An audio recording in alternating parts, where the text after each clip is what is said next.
Sebelum gerakan 30 September, Biro Khusus PKI bersama para tentara perwira progresif revolusioner mengadakan rapat sebanyak 10 kali.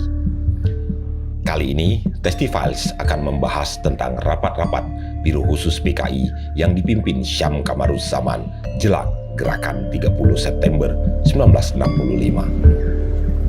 Namun, kembali kami tegaskan bahwa Testifiles hanya membacakan dokumen, testimoni, kesaksian, dan penelitian para peneliti dan lembaga. Kami tidak menghadirkan teori atau pendekatan apapun. Bung Bung tentu harus juga menelaah versi-versi lainnya sebagai pembanding agar analisa makin kaya. Kronologi ini kami cuplik dari buku Malam Bencana 1965 dalam Belitan Krisis Nasional, bagian PKI di balik Gerakan 30 September 1965 yang dieditori oleh Ambar Wulan dan Amiruddin Kasdi. Buku ini mengambil versi berita acara pemeriksaan dari Syam Kamaruzzaman. Rapat pertama 6 September 1965. Rapat pertama diselenggarakan di rumah Kapten Wahyudi di Jalan Sidang Laya, Jakarta. Dihadiri Syam, Supono alias Pono, Kolonel Latif, Letkol Untung, Mayor Udara Suyono, dan Kapten Wahyudi. Disinilah Syam Kamaruzzaman pertama kali membriefing soal isu Dewan Jenderal yang akan melakukan coup tanggal 5 Oktober 1965. Rapat ini juga membahas tentang sakitnya Bung Karno. Pada rapat ini juga menyampaikan instruksi dari CCPKI untuk mendahului aksi dari Dewan Jenderal. Rapat kedua 9 September 1965.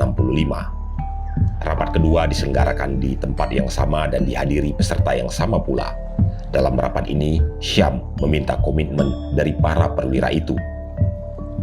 Rapat ketiga 13 September 1965. Rapat ketiga diselenggarakan di rumah Kolonel Latif di Jalan Cawang 1. Semua peserta pada rapat kedua hadir, ditambah dengan kehadiran Mayor Agus Sigit. Rapat ini membahas potensi pasukan yang akan digunakan. Rapat keempat 15 September 1965. Rapat ini kembali diselenggarakan di rumah Kolonel Latif dengan peserta yang sama.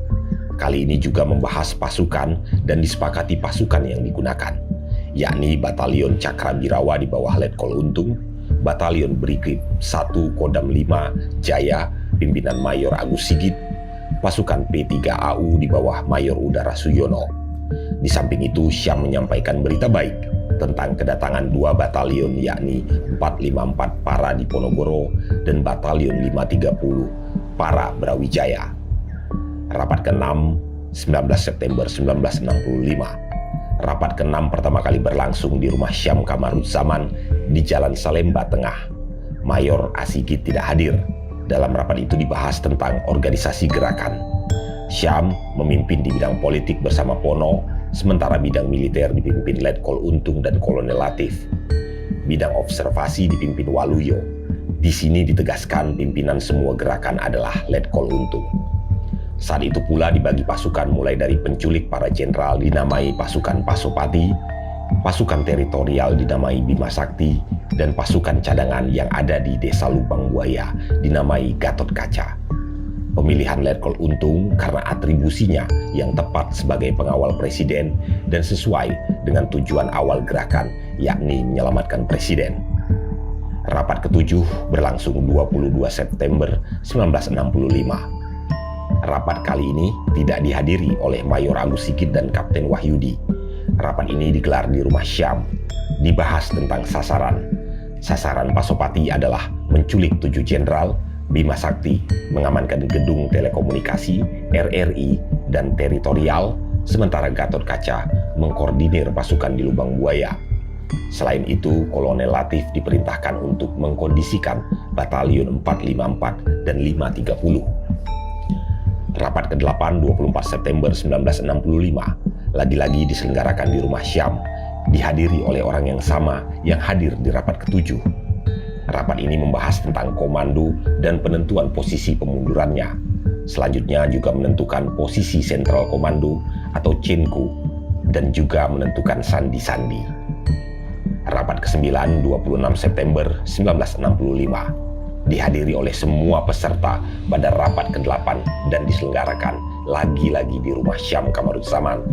Rapat ini membahas laporan dari Mayor Udara Suyono dengan persiapan Cenko dan persiapan daerah pemunduran di Halim dan Pondok Gede.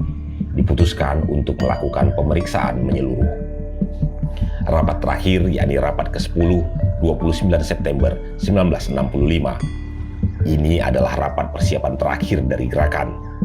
Semua peserta di rapat ke-9 hadir. Di sini pula lah pertama kali hadir Brigadir Jenderal Suparjo. Rapat yang berlangsung final ini adalah penentuan putusan akhir gerakan. Di sini ditentukan hari H dan jam di gerakan. Pada saat itu, Syam baru menyebutkan dalam jangka pendek setelah gerakan maka dibentuk yang namanya Dewan Revolusi. Selanjutnya diputuskan bahwa semua aparat gerakan harus ada di Cenko 1 pada 30 September 1965 pukul 23.00.